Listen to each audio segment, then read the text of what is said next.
ഇന്നിവിടെ തയ്യാറാക്കുന്നത് പാസ്തയാണ് തയ്യാറാക്കുന്നത്. സാധാരണ നമ്മുടെ വീട്ടിലുള്ള ഇൻഗ്രീഡിയൻസ് വെച്ച് തന്നെ തയ്യാറാക്കാൻ പറ്റിയ വളരെ രുചികരമായ ഒരു പാസ്ത തയ്യാറാക്കുന്നതിന് വേണ്ടി ഇതുപോലെ സ്റ്റൗവിൽ ഒരു പാത്രം വെച്ച് കൊടുക്കുക. അതിനകത്ത് പാസ്ത വേവാൻ ആവശ്യത്തിനുള്ള വെള്ളം ഒഴിച്ചു കൊടുക്കാം.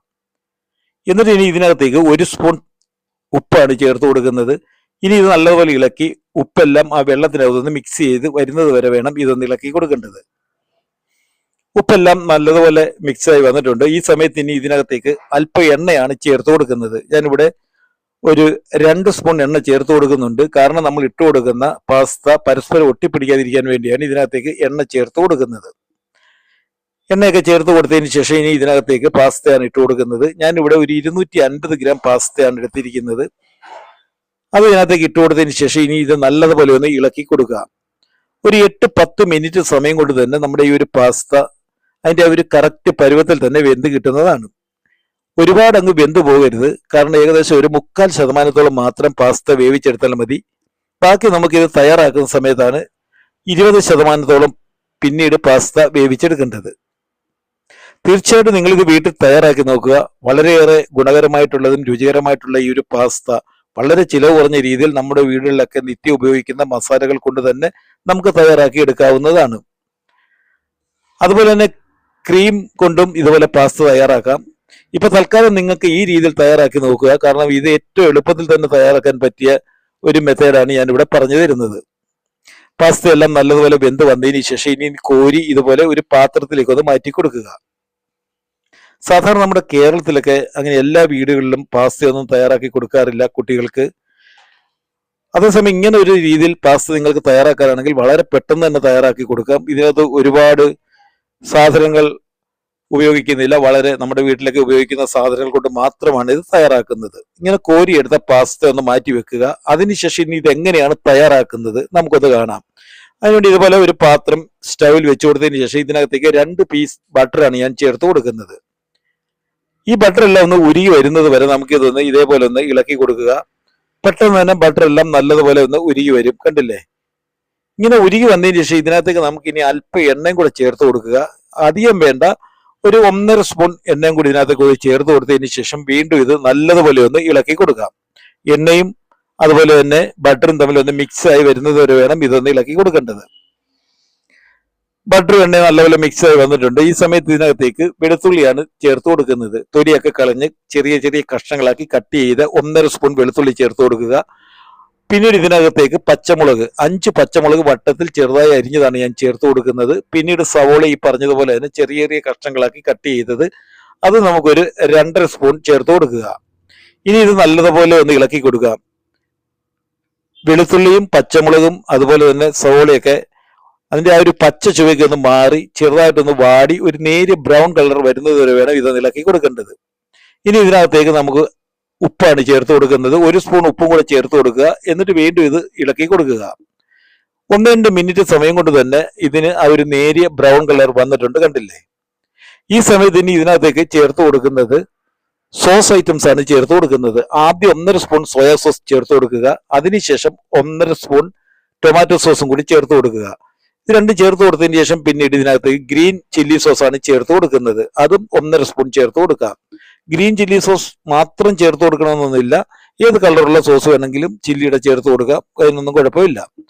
എന്നിട്ട് ഇനി ഇത് നല്ലതുപോലെ ഒന്ന് ഇളക്കി കൊടുക്കുക. സോസും അതുപോലെ തന്നെ മസാലയും തമ്മിൽ ഒന്ന് നല്ല മിക്സ് ആയി വരുന്നത് വരെ വേണം ഇതൊന്ന് ഇളക്കി കൊടുക്കേണ്ടത്. ഇപ്പൊ അതെല്ലാം നല്ലതുപോലെ മിക്സ് ആയി വന്നിട്ടുണ്ട്. ഇനി ഈ സമയത്ത് ഇതിനകത്തേക്ക് നാരങ്ങ നീരാണ് ചേർത്ത് കൊടുക്കുന്നത്. ഒരു അരമുറി നാരങ്ങയുടെ നീരാണ് ഞാൻ ചേർത്ത് കൊടുക്കുന്നത്. ഒരുപാട് നാരങ്ങ നീരൊന്നും ചേർത്ത് കൊടുക്കണ്ട. അങ്ങനെ വന്നു കഴിഞ്ഞാൽ ചിലപ്പോൾ ഇതിനൊരു നേരിയ പുളി വരാൻ സാധ്യതയുണ്ട്. അത് ശരിയാകത്തില്ല നമ്മുടെ രുചിക്ക്. ഇനി ഇതിനകത്തേക്ക് ചേർത്ത് കൊടുക്കുന്നത് അല്പം പഞ്ചസാരയാണ് ചേർത്ത് കൊടുക്കുന്നത്. എന്നിട്ട് വീണ്ടും ഇത് നല്ലതുപോലെ ഒന്ന് ഇളക്കി കൊടുക്കുക. പഞ്ചസാരയും ഈ പറഞ്ഞതുപോലെ ഒന്ന് കൂടുതലായിട്ടൊന്നും ചേർത്ത് കൊടുക്കരുത്. ആ ഒരു കറക്റ്റ് അളവിൽ വേണം ഇതെല്ലാം ചേർത്ത് കൊടുക്കേണ്ടത്. ഇനി ഇതിനകത്തേക്ക് കസൂരി മേത്തിയാണ് ചേർത്ത് കൊടുക്കുന്നത്.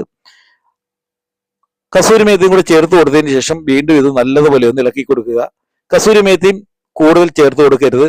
അതും ആ ഒരു കറക്റ്റ് അളവനുസരിച്ച് വേണം ചേർത്ത് കൊടുക്കേണ്ടത്. ഇല്ലെങ്കിൽ നമ്മുടെ ഒരു പാസ്തയ്ക്ക് ഒരു നേരിയ കയ്പ് വരാൻ സാധ്യതയുണ്ട്. ഇനി ഇതിനകത്തേക്ക് മുളക് പൊടിയാണ് ചേർത്ത് കൊടുക്കുന്നത്. ഞാനിവിടെ കാശ്മീരി ചില്ലി പൗഡറാണ് ചേർത്ത് കൊടുക്കുന്നത്. കാരണം കാശ്മീരി ചില്ലി പൗഡറിന് നല്ല ഒരു നിറം കിട്ടും.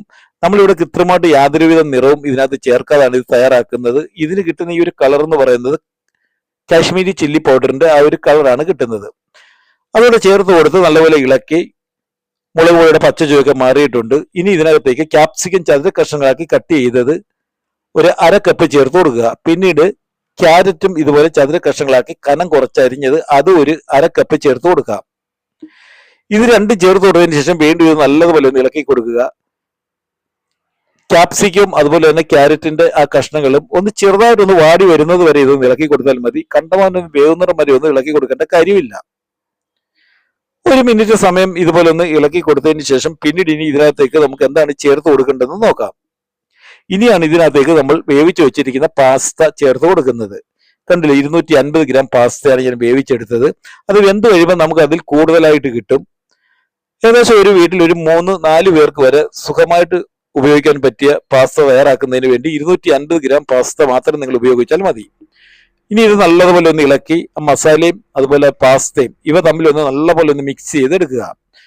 ഏകദേശം ഒരു 5 മിനിറ്റ് സമയത്തോളം ഇതുപോലെ നമുക്ക് നിർത്താതെ തന്നെ മിക്സ് ചെയ്ത് കൊടുത്തേണ്ടിരിക്കുക. കാരണം എങ്കിൽ മാത്രമേ ഇത് നല്ലതുപോലെ പാസ്തയിലെ മസാലയൊക്കെ നല്ലതുപോലെ ഒന്ന് പിടിച്ചു കിട്ടുകയുള്ളൂ.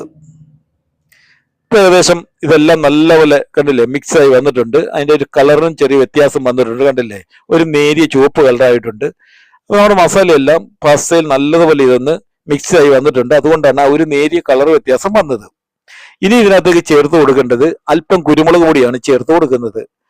കുരുമുളക് പൊടി എന്ന് പറയുമ്പോൾ നമുക്ക് ചതച്ച കുരുമുളക് പൊടിയാണ് ചേർത്ത് കൊടുക്കേണ്ടത്. എന്നിട്ട് വീണ്ടും ഇത് നല്ലതുപോലെ ഒന്ന് ഇളക്കി കൊടുക്കുക. കുരുമുളകിന്റെ ആ ചതച്ച മുളക് പൊടിയെല്ലാം പാസ്തയ്ക്കകത്തുനിന്ന് നല്ലപോലെ മിക്സ് ചെയ്തെടുക്കുക. അത് ഈ പറഞ്ഞ പോലെ അതേ സമയമൊന്നും നമുക്ക് ഇളക്കി കൊടുക്കേണ്ട കാര്യമില്ല. 1 മിനിറ്റ് സമയം കൊണ്ട് അതെല്ലാം മിക്സ് ആയി വന്നിട്ടുണ്ട്. പിന്നീട് ഇതിനകത്തേക്ക് തക്കാളിയാണ് ചേർത്ത് കൊടുക്കുന്നത്. അപ്പൊ ആദ്യം നമ്മൾ തക്കാളി ചേർത്ത് കൊടുക്കാതിരുന്നതിന്റെ കാരണം നേരത്തെ തക്കാളി ചേർത്ത് കൊടുത്തു കഴിഞ്ഞാൽ ഈ മസാലയ്ക്കകത്ത് തക്കാളി എല്ലാം വെന്തലിഞ്ഞു ചേരും. അതുകൊണ്ടാണ് നമ്മൾ താമസിച്ച് ഏറ്റവും ലാസ്റ്റ് തക്കാളി ഇതുപോലെ ചേർത്ത് കൊടുത്തത്. ഇതിനകത്ത് ഇനി നമുക്ക് ചതുരത്തിൽ കട്ട് ചെയ്ത് സവോളയും ചേർത്ത് കൊടുക്കാം. പക്ഷെ ഞാനിവിടെ സവോള ചേർത്ത് കൊടുക്കുന്നില്ല. ഇത്രയും ഇൻഗ്രീഡിയൻസ് കൊണ്ടാണ് വളരെ രുചികരമായിട്ടുള്ള ഒരു പാസ്ത നമ്മളിവിടെ തയ്യാറാക്കുന്നത്. ഇപ്പൊ ഏകദേശം നമ്മുടെ പാസ്ത എല്ലാം റെഡി ആയി വന്നിട്ടുണ്ട്. ഒരുപാട് രുചികരമായിട്ടുള്ള ഈ ഒരു പാസ്ത ഞാൻ നേരത്തെ പറഞ്ഞതുപോലെ നമ്മുടെ വീട്ടിൽ കിട്ടുന്ന, അതായത് നമ്മൾ വീട്ടിൽ ഉപയോഗിക്കുന്ന മുളക് പൊടി അതുപോലെ തന്നെ നമുക്ക് പുറത്ത് നിന്ന് മേടിക്കുക എന്ന് പറയുന്നത് ഈ പാസ്ത മാത്രമേ ഉള്ളൂ. അതും 10-35 രൂപ മാത്രമേ ഉള്ളൂ ഒരു പാക്കറ്റ് പാസ്തയ്ക്ക്. അപ്പൊ തീർച്ചയായിട്ടും നിങ്ങൾക്ക് ഈ ഒരു വീഡിയോ ഇഷ്ടപ്പെട്ടെങ്കിൽ ഒന്ന് ലൈക്ക് ചെയ്യുക, ഒന്ന് ഷെയർ ചെയ്യുക. അതുപോലെ സബ്സ്ക്രൈബ് ചെയ്യാൻ മറന്നു പോയിട്ടുണ്ടെങ്കിൽ അതും കൂടി ഒരിക്കൽ കൂടി ഓർമ്മിപ്പിക്കുകയാണ്. കണ്ടില്ലേ, ഇപ്പൊ നമ്മുടെ പാസ്ത എല്ലാം നമ്മൾ മറ്റൊരു പ്ലേറ്റിലേക്ക് ഒന്ന് മാറ്റി കൊടുക്കുകയാണ്. കാണുമ്പോൾ തന്നെ അറിയാം ഇതിന്റെ ആ ഒരു രുചിയുടെ അതുപോലെ നല്ല മണവും ഇതിന് കിട്ടുന്നുണ്ട്. നമ്മൾ കസൂരി മേത്തിയൊക്കെ ചേർത്ത് കൊടുത്തു കഴിയുമ്പോഴാണ് അതിന്റെ ഒരു പ്രത്യേക മണം നമുക്ക് കിട്ടുന്നത്. അപ്പൊ തീർച്ചയായിട്ടും നിങ്ങളൊന്ന് വീട്ടിൽ തയ്യാറാക്കി നോക്കിയതിന് ശേഷം ഇതിന്റെ അഭിപ്രായം എന്റെ കമന്റ് ബോക്സിൽ ഒന്ന് അറിയിക്കുക.